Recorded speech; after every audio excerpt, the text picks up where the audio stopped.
दोस्तों 26 जनवरी 1992 भारत के इतिहास का वो ऐतिहासिक दिन जब जम्मू कश्मीर में आतंकवाद अपने घुटनों पर आ गए थे।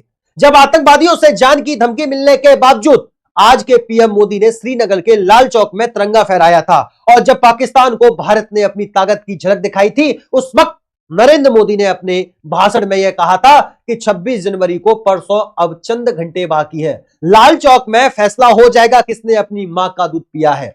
तो आखिर कैसे अपोजिशन पार्टी के आम कार्यकर्ता होने के बावजूद उस वक्त नरेंद्र मोदी ने जम्मू कश्मीर में आतंकवाद को मुंह तोड़ जवाब दिया था।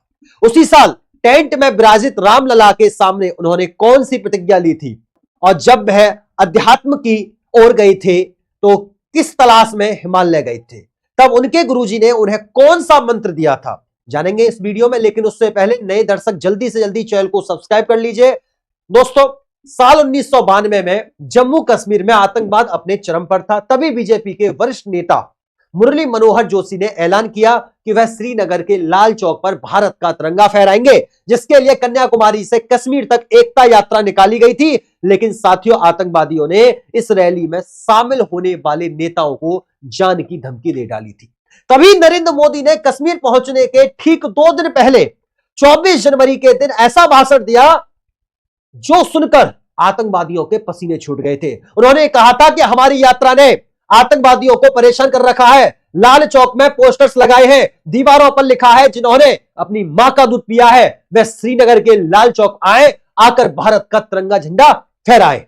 अगर वह जिंदा वापस जाएंगे तो आतंकवादी उसे इनाम देंगे। तो आतंकवादी कान खोलकर सुन लो, 26 जनवरी यानी परसों में अभी चंद घंटे बाकी हैं। अब लाल चौक में ही फैसला होगा कि किसने अपनी मां का दूध पिया है और किसने नहीं। 26 जनवरी के दिन नरेंद्र मोदी मुरली मनोहर जोशी के साथ लाल चौक पर पहुंचे और तिरंगे को पूरी शान से फहराया। दोस्तों 17 मिनट तक चले इस प्रोग्राम में कार्यकर्ताओं को सीना ताने खड़ा देख आतंकवादियों में दहशत फैल गई थी और उन्होंने एक रॉकेट भी दागा जो लाल चौक से थोड़ी दूर पर जाकर गिरा था।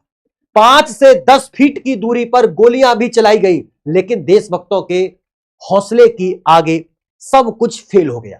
ऐसे ही और कई किस्से भी हैं जिसमें पीएम मोदी ने देश के दुश्मनों को खुलेआम चुनौती दी। लेकिन साथियों, क्वेश्चन यह है कि नरेंद्र मोदी के दिल में देश के लिए इतना प्यार और सम्मान जागा कैसे?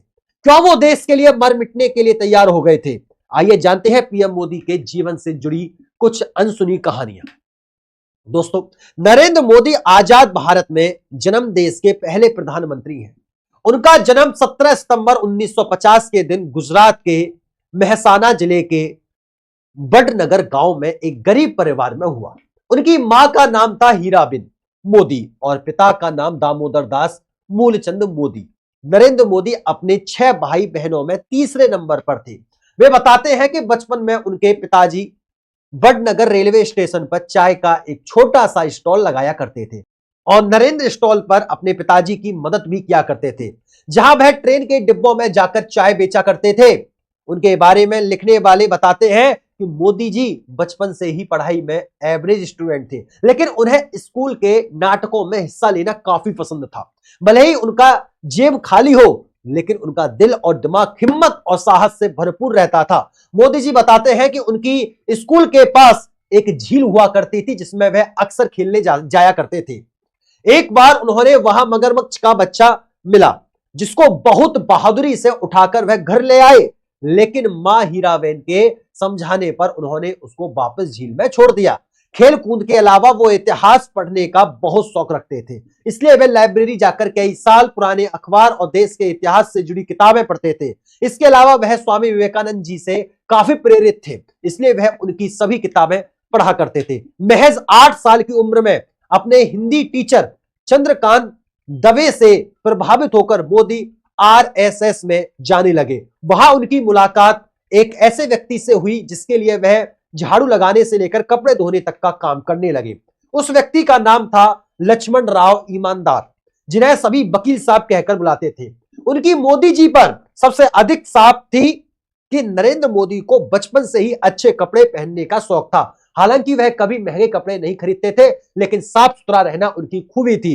उनका स्टाइल बचपन से ही काफी अलग रहा। वे कभी बाल बढ़ाते थे तो कभी बड़ी मूंछ रखते थे, कभी सरदार के गेटअप में आ जाते थे। कोई भी चीज आपको ऐसी नजर नहीं आएगी जिसमें सादगी ना हो। दोस्तों 12 वर्षीय नरेंद्र मोदी के दिल में देशभक्ति तब जाग उठी जब 1962 में भारत और चीन के बीच भयंकर युद्ध छिड़ गया था, जिसमें भारत के हार ने 12 साल के नरेंद्र मोदी को झकझोर कर रख दिया और उन्होंने देश की सेवा करने के लिए सेना में भर्ती होने की ठान ली। मगर पैसों की कमी होने की वजह से वह आर्मी स्कूल तो नहीं जा पाए, लेकिन उन्होंने एनसीसी ज्वाइन कर ली। फिर 1965 में हुई इंडो पाक जंग के दौरान उन्होंने भारतीय सैनिकों की काफी सेवा की थी। दरअसल जब भी वडनगर स्टेशन पर सैनिकों से भरी ट्रेन आती थी तो मोदी जी उन्हें चाय और खाना पहुंचाया करते थे। बचपन से ही स्वामी विवेकानंद को अपनी प्रेरक मानने वाले नरेंद्र मोदी 1967 में अपना पारिवारिक जीवन त्याग कर स्वामी विवेकानंद की दीक्षा लेने दीक्षा मठ जा पहुंचे, लेकिन उन्हें वहां दीक्षा नहीं दी गई क्योंकि रामकृष्ण मिशन का सन्यासी बनने के लिए उनका ग्रेजुएट होना बहुत जरूरी था। वो नहीं थे, मगर दुखी होने के बजाय वह अध्यात्म की तलाश में हिमालय जा पहुंचे, जहां उनके साथ कुछ ऐसा हुआ जिसकी बदौलत ही आज मोदी प्रधानमंत्री बन पाए। कहा जाता है कि हिमालय की घाटियों में नरेंद्र मोदी को एक साधु मिले थे जिनके शिष्य बनकर उन्होंने तपस्या करना शुरू किया। इसके साथ भगवा वस्त्र और कमंडल लेकर इन्होंने कई राज्यों में यात्रा करना शुरू किया। इसी बीच एक दिन इनके गुरुदेव ने इन्हें बुलाया और कहा कि बालक नरेंद्र, तुम कर क्या रहे हो? नरेंद्र कुछ समझ नहीं पाया। तभी गुरुजी बोले, तुम्हारे पास दो रास्ते हैं, अगर तुम तपस्या करो और तपस्वी जीवन जियो तो तुम ऋषि बन जाओगे, लेकिन नियति ने तुम्हें दूसरी चीज के लिए चुना है, जिसके लिए तुम इस दुनिया को त्याग कर फिर संसार जीवन में आ जाओ, जहां तुम राज ऋषि कहलाओगे। इसलिए वह पहले केदारनाथ, दिल्ली, राजस्थान और राजकोट से होते हुए वडनगर में वापस आए और कुछ दिन परिवार के साथ रहकर फिर अहमदाबाद आ गए। घर छोड़ने को लेकर उन्होंने एक इंटरव्यू में यह कहा था कि 17 साल की आयु में घर छोड़ दिया, स्कूली शिक्षा के बाद में निकल गया। वह तब से लेकर आज तक वो भटक रहे हैं नई चीजें पाने के लिए, जहां उन्होंने चाय की कैंटीन में काम करने के साथ आरएसएस ज्वाइन कर लिया और एक प्रचारक के रूप में काम करना शुरू किया।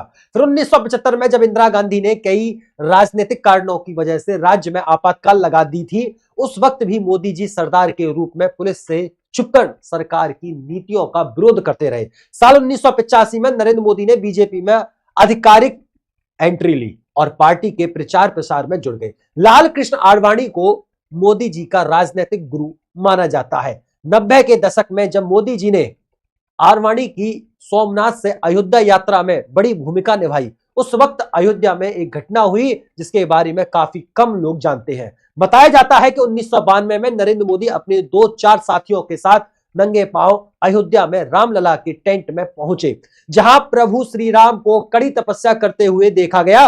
वह काफी भावुक हो गए। उस वक्त उन्होंने भगवान राम की सौगंध खाते हुए प्रतिज्ञा ली थी कि मैं दोबारा आपके दर्शन करने तभी जाऊंगा जब आप भव्य मंदिर में विराजमान हो जाएंगे। इस बात को 32 साल हो गए, लोग भूल गए, लेकिन नरेंद्र मोदी नहीं। उनके नेतृत्व में रामलला को नया साल मिला। 22 जनवरी 2024 के ऐतिहासिक दिन पर उन्होंने ही नवनिर्मित राम जन्मभूमि मंदिर का उद्घाटन किया और उनकी प्रतिज्ञा पूरी हुई। इसके बाद उन्होंने अपने भाषण में रामलला के लिए कुछ ऐसे बोल बोले जो सुनकर आपके रोंगटे खड़े हो जाएंगे। राम भक्त की आस्था है, राम भारत का आधार है, राम भारत का विचार है, राम भारत का विधान है, राम भारत की चेतना है, राम भारत का चिंतन है, राम भारत की प्रतिष्ठा है, राम भारत का प्रताप है, राम प्रभा है, राम प्रभाव है, राम नीति भी है, राम नीति भी, राम निरंतरता भी है, राम विभु भी है, राम विशद भी है, राम व्यापक है, विश्व है, राम विश्वात्मा है। पीएम मोदी गुजराती में कविता लिखते हैं, उन्हें फोटोग्राफी का भी काफी शौक है। पीएम मोदी अमेरिका से पब्लिक रिलेशन और इमेज मैनेजमेंट का 3 महीने का कोर्स कर चुके हैं। उनके 5 भाई हैं और 1 बहन है। नरेंद्र मोदी की पत्नी का नाम जसोदाबेन मोदी।